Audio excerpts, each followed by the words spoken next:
India में ख़ास तौर पे जो रेगुलेटरी इंस्टीट्यूशंस हैं जैसे गवर्नमेंट या दूसरे, उसमें अभी डायरेक्टिव्स जो आए थे, एक नी जर्क रिएक्शन, अच्छा ये हो गया तो डायरेक्ट, किस तरीके के डिस्कशन चल रहे हैं और ऐसे जो भी पॉलिसी सजेशन वाले इंस्टीट्यूशंस हैं, कि क्या चर्निंग क्या चल रही है? एक लेमैन को अगर समझना हो कि क्या एआई के विद्वान क्या बातें कर रहे हैं, क्या कंसर्न रेज कर रहे हैं, खासतौर पे इंडिया के कंटेक्स्ट में, क्योंकि बहुत अलग अलग रीज़न आते हैं। कोई कहता है बहुत मैसिव जॉब कट आ जाएगा, फिर दूसरा आता है कि नहीं, एआई नौकरी नहीं खाएगा, जिस आदमी को एआई आती है वो आपको रिप्लेस करेगा।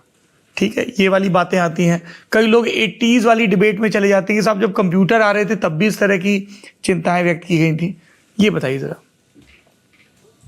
मैं पहले कैविएट करूंगी कि मुझे लगता है कि एआई पे बहुत प्लैटिट्यूड्स में बात होती है, कि बहुत हाई लेवल स्टेटमेंट्स दिए जाते हैं और उनको फिर they become caricatures of themselves and then there's a lot of hysteria about, oh, jobs will go away, sweeping world remarks. will end, sweeping remarks, etc.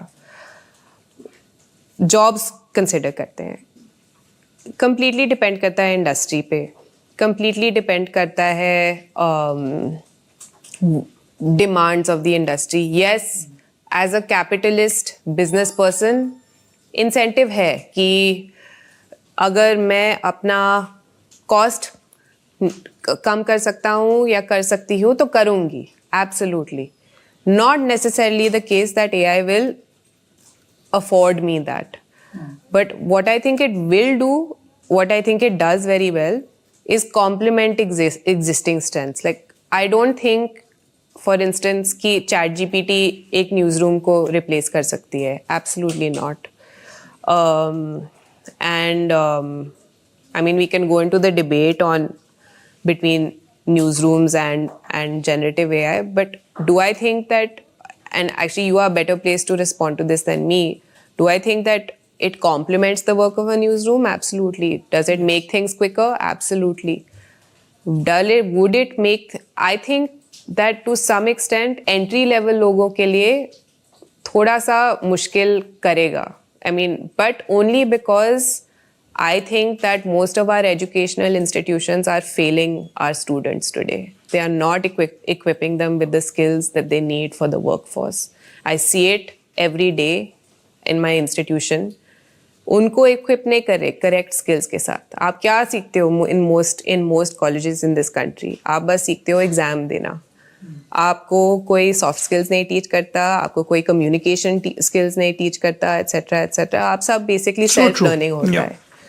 तो मतलब right from the beginning when they prepare their CV, because we deal with it every day when we go for recruitment, cut, copy, paste, no original thinking, because they have not been told कि तुम अपनी mother tongue में एक simple सा CV भी लिख सकते हो and that might be more effective. और इस पे भी कॉटेज इंडस्ट्री है basically. There are all these सारे बहुत फॉरम्स होते हैं कि ऐसे CV बनाओ, ऐसे दे दो, etcetera etcetera, and I see it as well.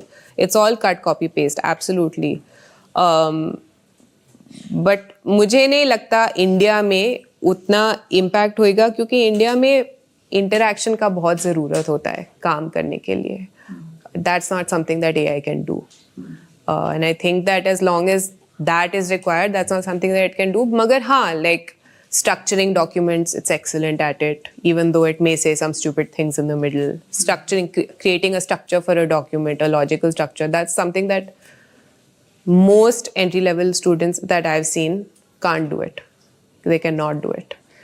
So, ऐसी kinds of चीज़ें, really responsibility actually lies with our educational institutions, in my opinion, to equip students with basic soft skills. और हमने कितनी stats देखी हैं कि most students in India are not equipped for the workforce.